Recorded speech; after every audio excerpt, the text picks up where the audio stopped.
고린도 교회의 가장 큰 문제의 근원이 분쟁이라 말씀을 드렸습니다. 그래서 지난주에 사도 바울이 그 분쟁이 십자가의 도에 대한 이해의 부족으로 말미암았다라고 말씀을 드렸습니다. 십자가의 도의 이해의 부족이라, 이것이 직접적으로 분쟁을 일으키지는 않습니다. 우리가 십자가의 도를 정확히 모른다 해서 곧바로 다른 사람과 분쟁을 일으키지는 않죠. 그렇다고 하면 이 십자가의 도에 대한 이해의 부족으로 인하여 나타나는 어떤 현상이 있다는 것이고, 그 현상이 분쟁을 유발한다, 이런 말이에요. 그 현상이라는 것이 바로 자랑이라는 것입니다. 자랑. 나의 잘됨을, 나의 가진 것을, 나의 다른 사람보다 나은 것을 자랑하는 것, 이것이 분쟁을 유발하는 동기가 됩니다. 이 자랑이라고 하는 것은 다른 데서 나오지 않습니다. 다른 사람과의 비교에 의해서 나와요. 자기 혼자 있는데 자랑하는 사람이 있습니까? 혼자 거울 보고 야, 너 정말 잘생겼다, 야, 너 정말 훌륭하구나, 이런 사람 아무도 없어요. 혼자 있을 때는 그냥 나일 뿐입니다. 그런데 두 사람 이상이 모이게 되면서 비교가 일어나고, 그 비교 속에서 우월의식을 가진 사람이 나는 너보다는 낫지, 내가 너보다 많이 가졌지, 내가 너보다 많이 배웠어 라고 하면서 자랑을 하게 되는 것입니다. 세상에서 이런 자랑이라고 하는 것은 워낙이 비일비재하기 때문에 굳이 이상할 것도 없어요. 다 그렇게 살아가죠. 그런데 이것이 신앙 공동체 안에서도 심심치 않게 일어나고 있다는 것에 문제가 있는 것입니다.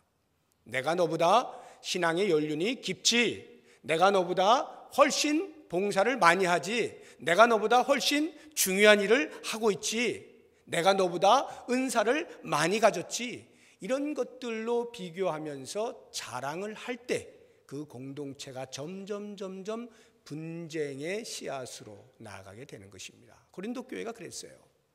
은사가 너무 많았어요. 하나님께 주신 선물이 너무 많았어요. 그러니까 자랑하는 것입니다. 나는 방언했어, 나는 예언을 할 줄 알아, 나는 신유의 은사가 있는데 하면서 그러지 못한 사람에 대하여 우습게 여기고 자신을 우쭐거리는 자랑이 팽배해지다 보니까 점점 분쟁이 일어나는 거예요. 여러분, 그들이 왜 나는 바울파야, 나는 아볼로파야, 나는 게바파야, 아니 나는 다 싫어, 그냥 그리스도파야, 이렇게 파 나누는 이유가 뭡니까? 자기 딴에는 아볼로보다는 바울이 더 낫다는 거죠. 그래서 바울 줄에 선 거예요. 내가 생각할 때는 바울보다는 아볼로가 훨씬 더 성경을 잘 가르치고 좋았어 해서 아볼로가 더 뛰어나다고 생각하니까 아볼로 줄에 서는 겁니다. 이런 식으로 뭔가 비교에 의하여서 더 낫다라고 생각되어지는 자리에 섬으로써 다른 사람에 대하여 폄하하고자 하는 이러한 자랑들이 교회 안에 있게 되어질 때에 분쟁이 일어나게 된다, 이 말이에요.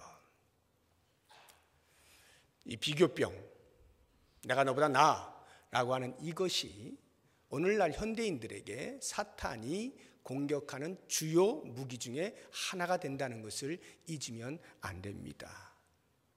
자랑을 하잖아요. 그러면 그렇게 남을 폄하해서 내가 나를 우쭐거린다 할 때에 일어나는 일은 그 무시를 당하는 사람의 입장에서는 마음에 상처를 입는 것입니다. 어떤 상처를 가질까요? 야, 세상살이 힘든데, 세상에서도 내가 이리 치이고 저리 치이고, 못 배웠다고 누가 뭐라 하고, 가진 게 없다고 무시하고, 세상에서도 그렇게 내가 힘들게 살았는데 혹시 교회에서는 그러지 않겠지라고 하고 마음의 평화를 얻기 위해서 교회에 왔는데 교회에서도 똑같네, 이거 다를 게 하나도 없네 라고 하면서 마음에 큰 상처를 갖게 되는 거예요. 그런데 문제는 그런 사람만 상처를 받는 게 아니라 자랑하는 사람도 상처를 받아요. 내 딴에는 자랑스러워서 자랑을 했어요. 너보다 내가 낫잖아, 봐라 하고 우쭐거리는데 그 사람이 맞습니다, 당신이 나보다 더 훌륭합니다라고 존경을 표시해주고 인정을 해주면 그야말로 우쭐거림이 나에게 자랑이 되어서 살만 나죠. 그런데 어디 그럽니까? 그래, 너 잘났어? 알았어, 네 마음대로 살아봐. 뭐가 너가 그렇게 잘났는데?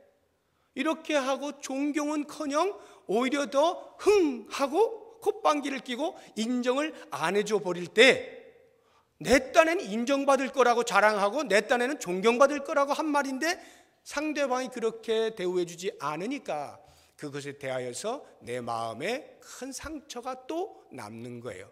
그래서 자랑이라고 하는 것이 공동체 안에 있는 그 상태는 너나 할 것 없이 양자가 전부 다 상처를 받게 되어 있다, 이 말입니다.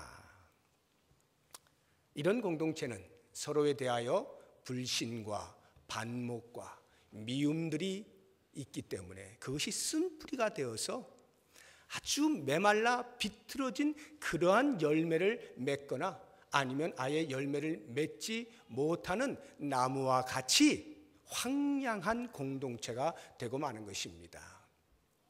주일학교에서 잘 불렀던 그 복음성가 중에 이런 게 있잖아요. 아름다운 마음들이 모여서, 그 노래 아시죠? 거기 2절을 보시면 이렇게 돼 있어요. 이 다음에 예수님을 만나면 우리 뭐라 말할까? 그때에는 부끄러움 없어야지. 우리 서로 사랑해. 하나님이 가르쳐준 한 가지, 내 이웃을 내 몸과 같이. 빠밤밤. 미움 다툼 시기 질투 버리고 우리 모두 사랑해. 많이 불렀죠? 예. 교회 안에서는 자랑하는 게 아닙니다. 교회 안에서 할 일은 사랑하는 거예요. 이것이 신앙 공동체의 모습입니다. 그런데 고린도 교회가 그러질 못한 거죠. 서로 자랑하다가 그만 사랑을 놓쳐버리고 분쟁으로 치닫게 되어졌을 때 사도 바울이 너무나 안타까웠습니다. 그래서 그들에게 그 자랑을 멈추게 하고 싶었어요. 그리고는 그런 자랑 말고 진짜 그리스도인이 자랑할 것이 있다. 그리스도인이 자랑할 것이 있다. 이것을 이야기해 주고 싶었어요.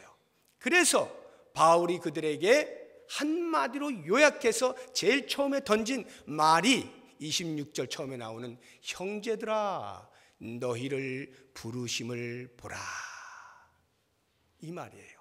형제들아 너희를 부르심을 보라. 무슨 말일까요? 하나님께서 너희를 불러주셨다. 하나님께서 너희를 구원해 주셨다. 하나님께서 너희를 죄악 가운데서 건져주셨다. 왜 그렇다고 생각하느냐? 왜 하나님께서 너희를 건져주셨다고 생각하느냐? 왜 하나님께서 너희를 부르셨다고 생각하는가? 무엇을 근거로 해서 하나님께서 너희를 부르셨다고 생각하느냐? 라고 질문을 던지는 거예요. 형제들아 너희를 부르심을 보라. 여기에 답이 있다는 거죠. 부르심을 제대로 인식하고 있으면 그 사람은 절대로 자기의 육체를 자랑할 일이 없다. 그 부르심을 아는 사람이라면 자랑이 아닌 사랑을 할 수밖에 없다. 이것을 이야기하고 있는 거예요. 그러면서 그 다음으로 어떻게 이야기를 전개해 가고 있느냐 하면 당시 고린도 교회 성도들의 사회적 수준에 대하여 언급을 해놓고 있습니다. 26절 보세요. 형제들아 너희를 부르심을 보라 해놓고 육체를 따라 지혜로운 자가 많지 않답니다. 지혜로운 자가 누구예요? 학식이 있는 사람, 교양이 있는 사람, 지성인, 이런 사람들이 고린도 교회에 많지 않았다 이 말이에요. 그 다음 능한 자가 많지 아니하며, 능한 자란 사회적 지위, 권세를 말하는 거예요. 권력을 진 자, 그런 사람들도 역시 많지 않았어요. 문벌 좋은 자가 많지 아니하도다. 문벌 좋은 것, 집안이 좋은 것, 출신 성분이 괜찮은 것을 말하는 건데 그런 사람도 별로 없었다 이 말이에요. 공교롭게도 고린도 교회 성도들의 구성원들은 대부분이 다 사회의 기준으로 볼 때는 그리 내세울 것 없는, 그저 그렇고 그런 사회적 신분이 낮은 이런 사람들이 대다수를 이루고 있었다는 것이죠. 사도 바울이 왜 고린도 교회에 편지를 하면서 그들의 아픈 곳을 찔렀을까요? 성도들이 그 편지를 보고 얼마나 기분이 나빴겠어요. 안 그래도 우리가 지금 사회적 수준이 별로 안 좋아서 마음이 영 불편한데 우리에게 복음을 전해준, 그 복음의 신비로움을 전해준 바울 선생님께서 어떻게 우리의 그 아픈 곳을 그대로 찌를 수가 있어? 이렇게 정면으로 말을 할 수가 있단 말인가? 너무하신다. 이런 생각을 할 만하지 않습니까? 바울이 왜 이 말을 했을까요? 왜 고린도 교회 성도들의 그 수준, 사회적 수준을 굳이 언급을 했을까요? 그것은 그 다음에 있을 하나님의 구원의 방법을 설명하기 위해서입니다. 27절 보시기 바랍니다. 27절과 28절을 보니까 이 세 가지에 대하여서 하나님의 구원의 방법이 어떻게 나오는가 하면, 그러나 하나님께서 세상에 미련한 것들을 택하사 지혜 있는 자들을 부끄럽게 하려 하신다. 하나님의 구원 방법은 지혜로운 자를 구원하는 것이 아니라 미련한 자를 구원하시는 것이라는 거예요. 그래서 지혜로운 자를 부끄럽게 하시겠다는 거고, 그 다음 세상에 약한 것들을 택하사 강한 것들을 부끄럽게 하려 한다는 거예요. 고린도 교회 성도들은 다 약해요. 강하지 않아요. 권세가 없어요. 사회적 지위가 약해요. 그런데 하나님이 그런 자들을 택하셔서 강한 자를 오히려 부끄럽게 하려 하신다는 거죠. 그 다음 하나님께서 세상에 천한 것들과 멸시받는 것들과 없는 것들을 택하사 있는 것들을 폐하려 하십니다. 있는 것들, 문벌 좋은 자들을 말하는 겁니다. 집안 빵빵하고 출신 성분이 좋은 이런 사람들을 폐하기 위하여 오히려 세상에서 손가락질하는 천한 자들, 멸시하는 자들, 없는 자들, 이런 자들을 택하시겠다는 거예요. 자, 이렇게 이야기가 전개가 되니까 고린도 교회 성도들이 약간은 안심이 됩니다. 우리가 참 보잘것없었는데 하나님이 우리를 구원하신다네?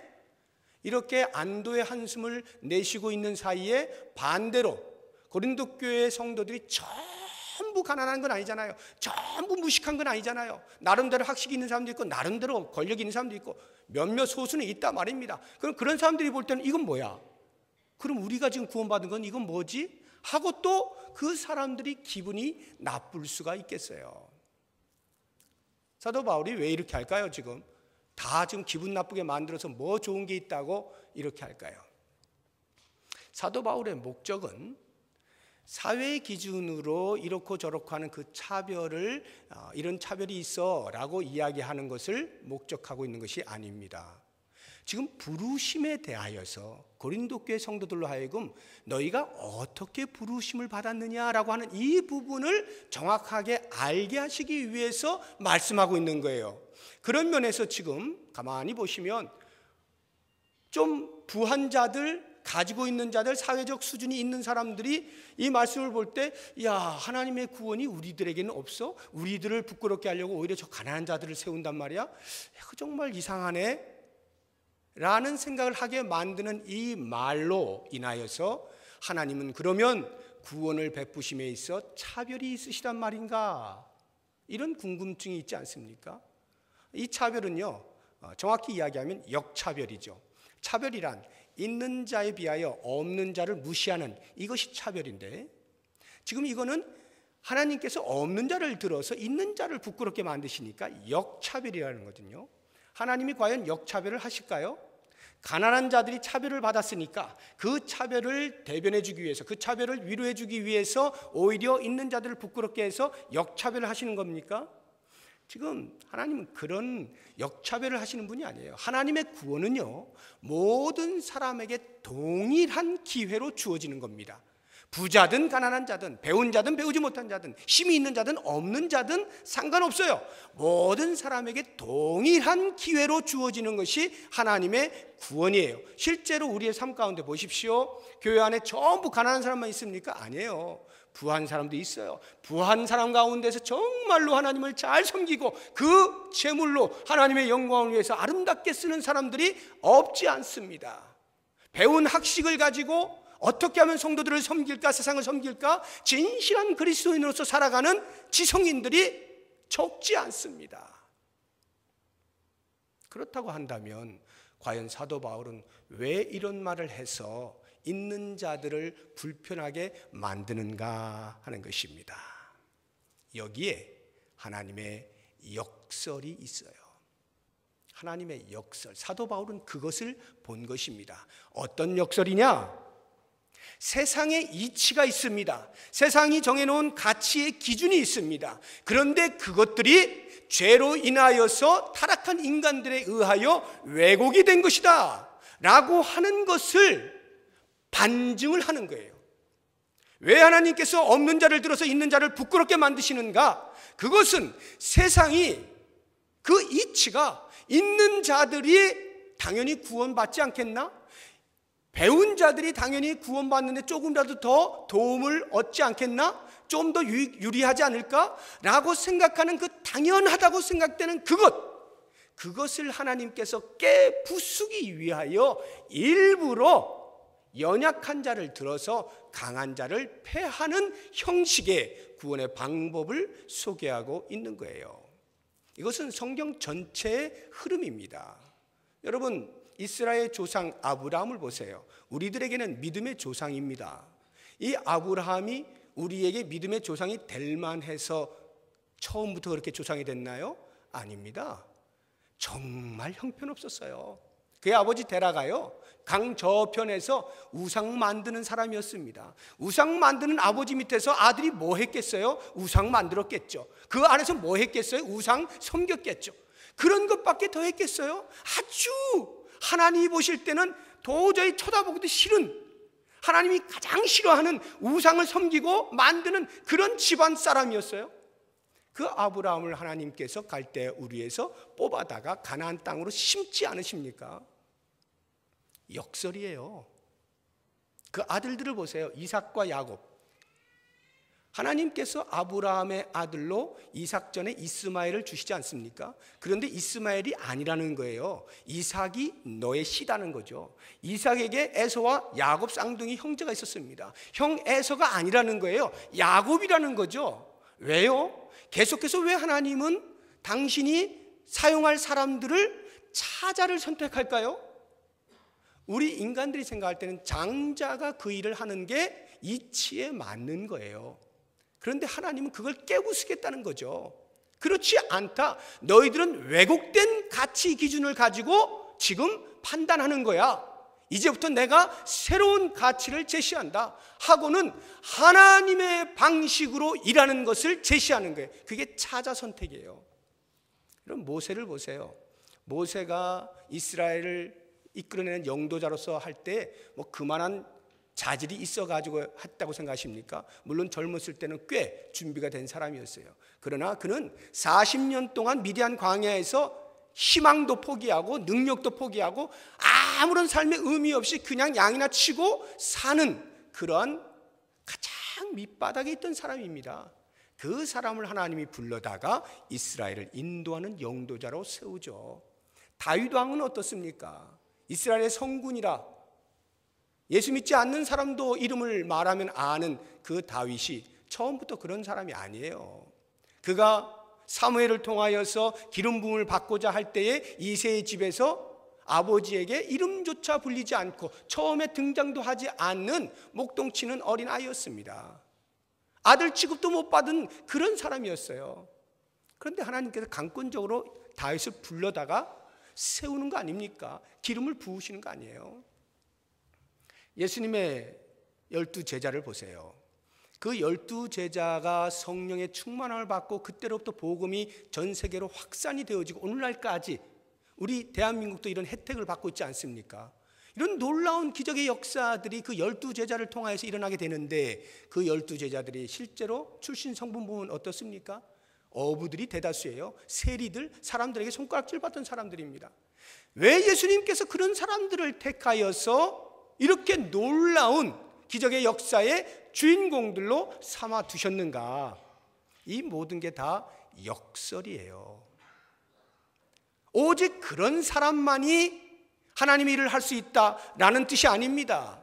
부한 자, 머리가 있는 자, 지성인, 능력이 있는 사람, 학벌이 좋은 사람, 집안이 좋은 사람, 이런 사람들은 하나님의 일을 못하느냐? 그 말이 아니에요. 세상 사람들이 생각할 때는 그런 사람들이 일을 할 수 있을 것 같고, 그런 사람들이 하나님의 선택을 받을 수 있을 것 같고, 그런 사람들이 하나님의 부르심을 받을 수 있을 것 같다라고 생각하는 그 편견을 하나님이 깨부수기 위하여 일부러 인간의 역사 속에서 이게 왜 이러지? 이게 왜 이러지? 할 만한 일들을 일으켜 주신 거죠. 오늘 사도 바울이 이야기하고 있는 것이 바로 그것입니다. 왜 하나님이 굳이 미련한 자를 택하여서 지혜로운 자를 부끄럽게 만드시냐고요. 그럴 필요가 뭐가 있어요? 우리의 가지고 있는 상식을 깨부수겠다는 거예요. 이 상식이 구원이라고 하는 것에 미칠 때 어떻게 미치는가 생각해 보세요. 내가 구원을 받을 때 그럼 그렇지, 내가 어떤 사람인데 내가 저 사람보다는 훨씬 더 많이 배웠으니까 당연히 내가 구원받는 게 맞지 라고 하는 구원의 근거, 하나님의 부르심의 근거를 나에게서 찾고자 하는 이 엄청난 착각, 이 편견, 이것을 완전히 깨부수기 위해서는 철저하게 가장 미련하게 보이는 사람을 들어 가장 지럽다고 여기는 그 사람을 부끄럽게 할 수밖에 없는 거예요. 그렇게 여겨지는 것이죠. 실제로 여러분 보세요. 우리 세상의 이치라고 하는 것은요, 가지고 있는 것으로 큰 소리치게 되어 있잖아요. 내가 얼마나 많이 배웠는가, 얼마나 많이 가졌는가라고 하는 것으로 자랑을 삼게 되어 있지 않습니까? 그러니까 그것이 구원에 어떻게 미치느냐 하면, 내가 지금 아쉬울 게 하나도 없는데 뭐 한다고 예수를 믿어? 이렇게 되는 거예요. 여러분 부자한테 가서 전도해 보세요. 잘 되나? 잘 안 돼요. 왜? 아쉬울 게 별로 없거든요. 돈 갖고 내가 다 할 수 있는데 뭐 한다고 내가 거기 교회 가서 내 돈 빼냐? 이렇게 생각하는 거예요. 그들이 생각할 때는 교회란, 신앙을 갖는다는 것이란 세상에서 가도 더 이상 도망갈 데가 없고 아무 데서도 답을 찾을 수 없어서 죽지 못해 어쩔 수 없이 선택하는 것이 신앙이고 교회 가는 것이다, 이렇게 생각을 하곤 한단 말이죠. 바로 그러한 것들, 이것이 우리 인간들이 갖는 편견, 구원에 대한 엄청난 착각이라는 거예요. 설령 많이 가진 자가 예수를 믿는다라고 할 때조차도 그런 사람들은 정말로 하나님의 구원의 은혜에 감격해서가 아니라, 내가 현대인으로서 문화인으로 살아가는데 요즘은 현대는 종교도 문화의 하나라고 하는데 내가 종교 없이 그냥 지내면 좀 그렇지, 자신의 문화인다움을 위하여 한 개 더 별을 다는 심정으로 교회를 다니는 것이고 신앙생활을 하는 이러한 착각들을 하는 것이 세상에 가진 자들의 모습이다 이 말이에요. 이것은 보편적으로 그렇다는 말이에요. 하나님의 은혜를 깨달은 자는 절대 그렇게 생각하지 않죠. 근데 그렇지 않은 자들이 갖는 일반적인 죄성을 가진 사람들이 갖는 생각들과 태도가 그러하기 때문에 사도 바울은 하나님의 역사를 우리들에게 보여주고 계시는 거예요. 마치 이런 것과 같아요. 여러분 교도소에 들어가면은 다 죄수잖아요. 너나 할 것 없이 똑같이 죄수면 죄수만이 교도소에 들어가요. 그런데 그 교도소에 이제 방들이 얼마나 많아, 쫙 방들이 있는데 그 방마다요 죄수들 가운데서도 방장이 있어요. 방장 누가 합니까? 가장 착한 사람이 합니까? 가장 힘센 사람이에요. 그 가운데서도, 죄수들 가운데서도 가장 힘세고 가장 오래됐고 이런 사람들이 방장을 합니다. 그러면 방장 되면 어느 정도 누리는 것이 있어요. 다른 사람들이 막 받들어 줍니다. 좋은 것들 먼저 주고 뭐 이렇게 다 나름대로 살만해요. 그렇다고 해서 교도관이 그 방장을 불러다가 야, 너 석방이야, 나가도 좋아, 이렇게 이야기를 하는데 어느 방장이 아니 무슨 말씀입니까? 내가 지금 여기서 방장하고 있는데 제가 어딜 나간단 말입니까? 이 좋은 걸 놔두고 라고 말을 하면서 석방되는 것을 거절하는 그런 사람이 있다면 그 죄수는 아주 머리가 나쁜 거죠.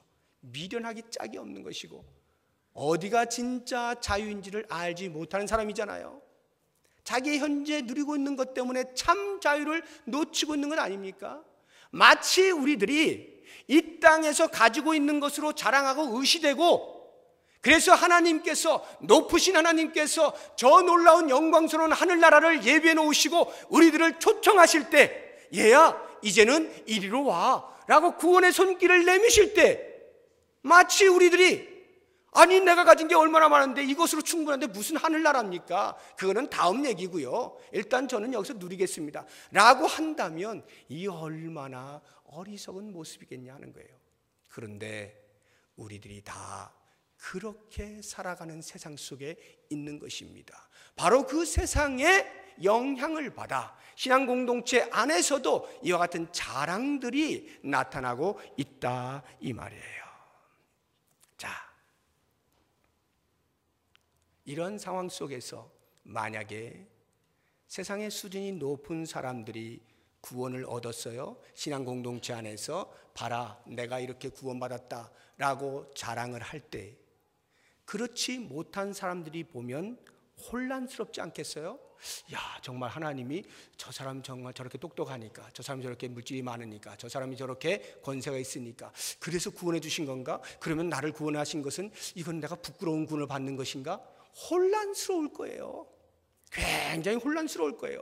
그렇게 되면 하나님의 구원하시는 방법과 하나님의 구원하시는 뜻과 그 진정한 마음을 알지 못한 채 엉뚱한 방향으로 하나님의 구원이 해석이 되기 때문에 그 고린도 교회 형편없는, 사회적으로 별 볼 일 없는 그 사람들을 하나님이 구원하셔서 저렇게 보편적으로 세상에 가진 것으로 자랑하며 하나님의 구원을 우습게 여기는 사람들을 궁극적으로 부끄럽게 만드시겠다라고 하는 것입니다. 그러니까 중요한 것은 어떤 하나님이 누구를 구원하시느냐라고 하는 문제가 아니라 그 구원은 전적으로 위로부터 오는 것이고 우리 자신에게서 발견되지 못하는 것이기에 어느 누구도 하나님의 구원에 대하여 자랑할 수 없다. 이것이 사도 바울의 핵심이에요.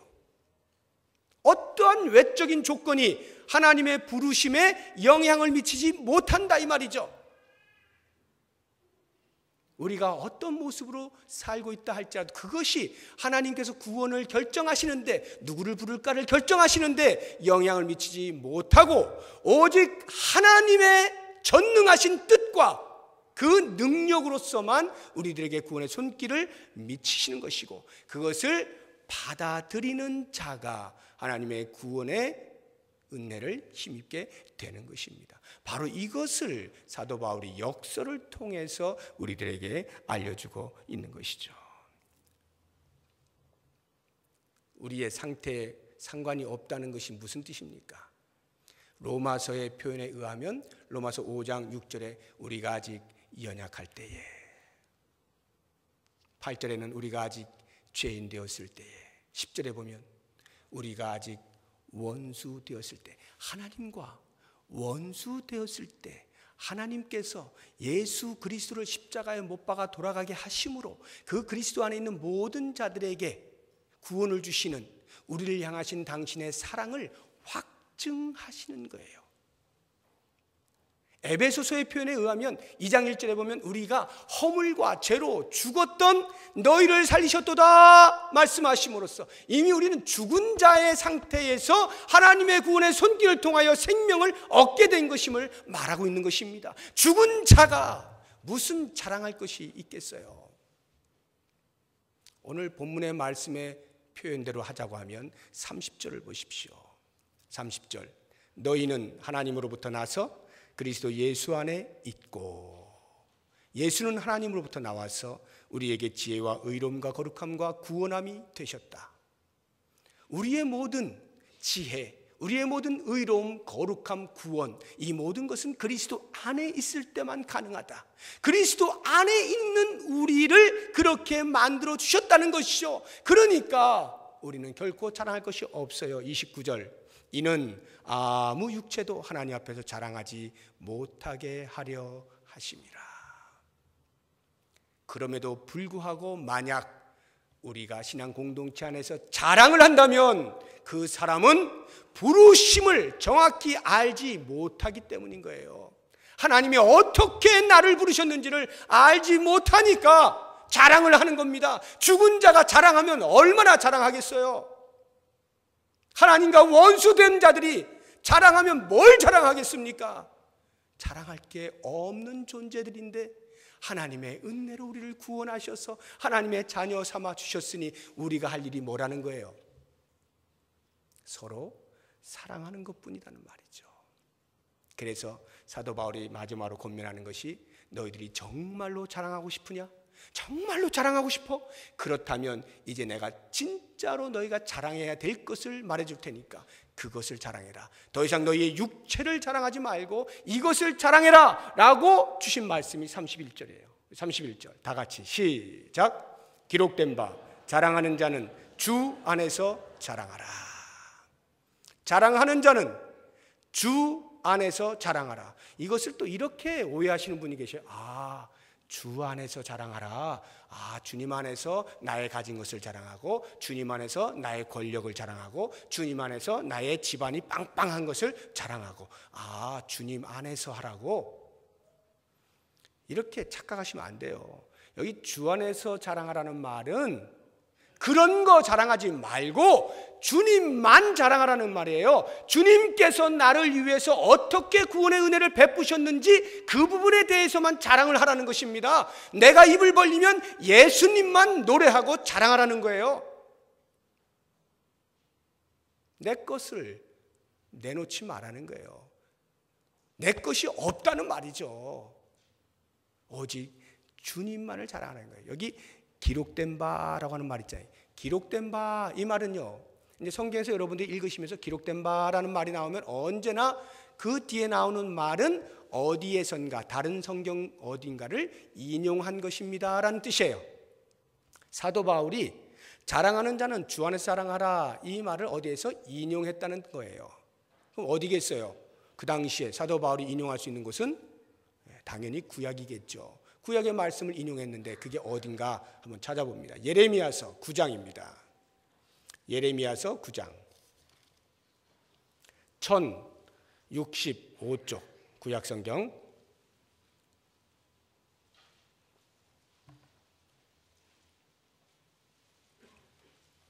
예레미야서 9장 1065쪽 23절 24절입니다. 23절 24절 다 같이 시작. 여호와께서 이와 같이 말씀하시되 지혜로운 자는 그의 지혜를 자랑하지 말라. 용사는 그의 용맹을 자랑하지 말라. 부자는 그의 부함을 자랑하지 말라. 자랑하는 자는 이것으로 자랑할지니 곧 명철하여 나를 아는 것과 나 여호와는 사랑과 정의와 공의를 땅에 행하는 자인 줄 깨닫는 것이라. 나는 이 일을 기뻐하노라. 여호와의 말씀이니라.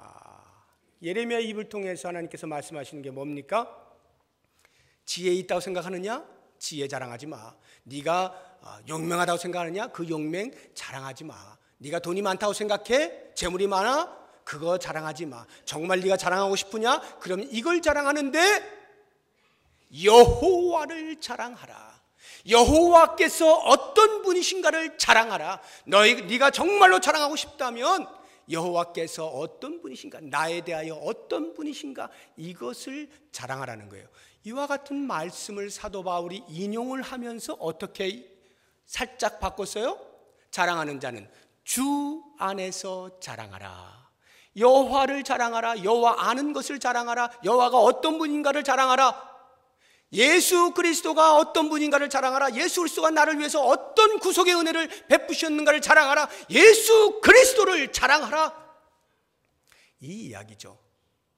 이것은 비단 사도 바울이 고린도 교회 성도들에게만 외친 말이 아니라 자기 자신에게 던진 말이에요.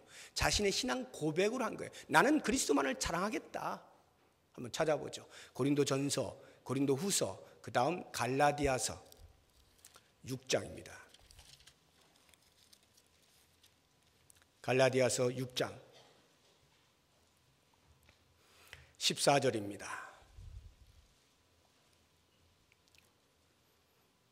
갈라디아서 6장 14절 시작.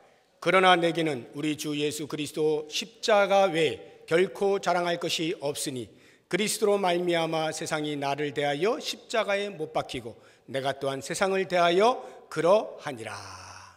사도 바울의 신앙 고백입니다. 예수 그리스도의 십자가 위에 나는 결코 자랑하지 않겠다. 나는 십자가에 못 박혔다. 세상도 나에 대하여 십자가에 못 박힌 것이다. 더 이상 세상과 관련하지 않겠다. 세상과 짝하지 않겠다. 나는 오직 예수 그리스도만을 자랑하겠다. 이것이 바울의 신앙 고백이에요. 그러니까 그것을 고린도 교회 성도들에게 동일하게 이야기하는 것입니다. 자랑하는 자는 주 안에서 오직 주의 이름만 자랑해라. 여러분, 예수 그리스도만 자랑하고 십자가의 도만 자랑하는 사람은 결코 자기의 육체의 자랑을 할 수가 없어요.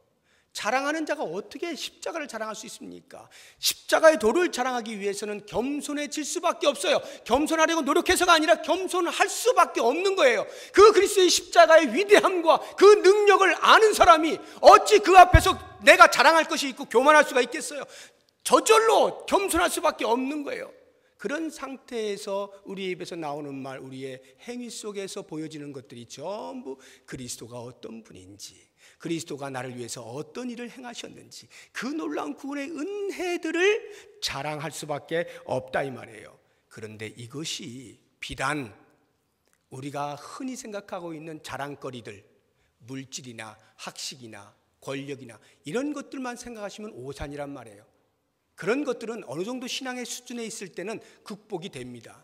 그런데 잘 극복이 안 되는 게 뭐냐 하면 오히려 신앙의 수준이 높아지면 높아질수록이요, 내 신앙의 경륜이, 연륜이 어떠하냐, 내 신앙의 열심을 봐라, 내 신앙으로 인하여 맺은 열매들을 봐라 라고 하는 이런 것들이 우리에게 자랑거리가 된다면 역시 이름은 신앙의 이름으로 말을 하였지만 그리스도의 십자가가 무색해 되는 거예요. 내 신앙의 열심과 내 신앙의 열매와 내 신앙의 내용들을 자랑하고 있잖아요. 그러니까 예수가 안 보이는 겁니다. 거기에 분쟁이 일어나게 되는 거예요. 신앙 공동체가 왜 사랑으로 하나 되는 것에 그렇게 어려움을 느낍니까? 바로 여기에 있어요. 신앙생활을 열심히 하는 것 자체가 우리에게 자랑이 되어질 때 이미 우리는 그리스도로부터 멀어지기 시작하는 겁니다. 조심해야 됩니다. 오직 우리는 그리스도만을 자랑하는 거예요. 이렇게 그리스도만을 자랑하고 노래하고 그리스도의 이름을 선포하기로 작정할 때 그 공동체가, 그런 사람들이 모여 있을 때 그 공동체가 드디어 감사가 나오고 기쁨이 나오고 사랑이 생겨나고 진정한 행복이 무엇인지를 느끼기 시작하는 겁니다. 사랑하는 성도 여러분, 과연 나는 무엇을 자랑하고 살아왔습니까? 지금까지 나의 자랑의 내용이 무엇이었습니까? 나는 정말 내 중심으로부터 그리스도만을 자랑하며 살았습니까? 아니면 내 신앙의 봉사 경력이 자랑이었습니까? 나로 인하여서 영향을 미친 그것들이 내 자랑이었습니까? 오늘 이 말씀을 통해서 내 안에 다른 그 무엇이 아닌 모든 것을 다 내려놓고 오직 예수 그리스도, 나를 구원하여 주신 그 구속의 은혜를 베푸신 예수 그리스도, 그 이름만을 높이고 노래하고 자랑하고 선포하기로 작정할 수 있는 우리 모든 성도님들 되시기를 주의 이름으로 축복합니다.